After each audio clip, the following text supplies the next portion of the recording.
I have two examples here to show you that use rack focusing and really tight camera angles to give something that looks a little bit more realistic.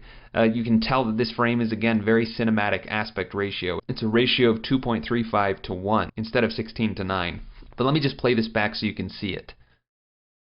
Obviously, there's a lot going on in this scene, but the thing that I really want you to focus on is the slow camera move and then that rack focus, where the focus distance changes from leading your eye to looking right here where we're nice and in focus, and then rack focusing, or changing the focus to this point right here. So that's really leading your eye from one spot to another. And because I have this nice steep angle of the camera aligned to this data panel, we're getting some really shallow depth of field that's blurring out all this background really beautifully, and we're getting these nice cool bokeh off of these elements in the background. You can see that they're this oval shape, and as it gets closer to the point of focus, they're nice and crisp.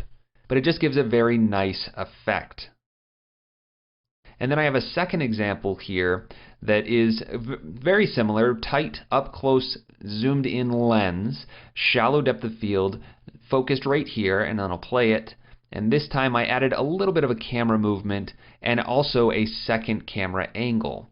So let's play this one more time. You can see that the camera's drifting. It kind of shifts a little bit as the focus changes, and then we cut the camera angle and do kind of the same thing, where the focus point is over here, but because this is more of a straight-on angle, we don't see as much of that shallow depth of field. It's also pulled back a little bit compared to this tight close-up angle.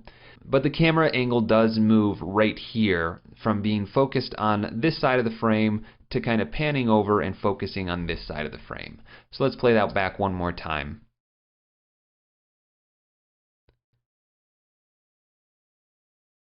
And this is a project file that I'm actually giving you access to. You can download it and take a look, and you can see how I made it. Just be aware this is a very render-intensive project file because I was working in 32 bits per channel so that I could simulate light a little bit more. You can learn more about that in my Animating with Light class. But if I just move the scrubber, you can see that this one frame is taking very long to render. And that's because I have effects on top of effects, glows, all of this really shallow depth of field, all stacked on top of each other, and it's going to take a long time to render. But again, as I'm working and animating my cameras, I just disable all of those effects. I turn off the depth of field, which, by the way, you can do just like disabling motion blur. There's a switch right here called Draft 3D, and when you do that, it's going to disable the depth of field and render much quicker.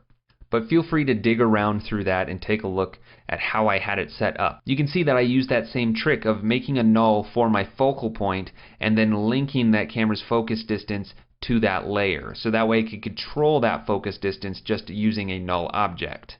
And I did the same thing in this second comp, which I'm calling the data stream, controlling that focal distance with a null object instead. And this is actually a good time to point out that I created that second camera angle just by making a second camera. So I ended this camera's layer right here and created a second one that was further zoomed out, repositioned it however I wanted, and because in my timeline this camera no longer exists and this one does at this point in time, After Effects just switches my active camera to being that camera's view.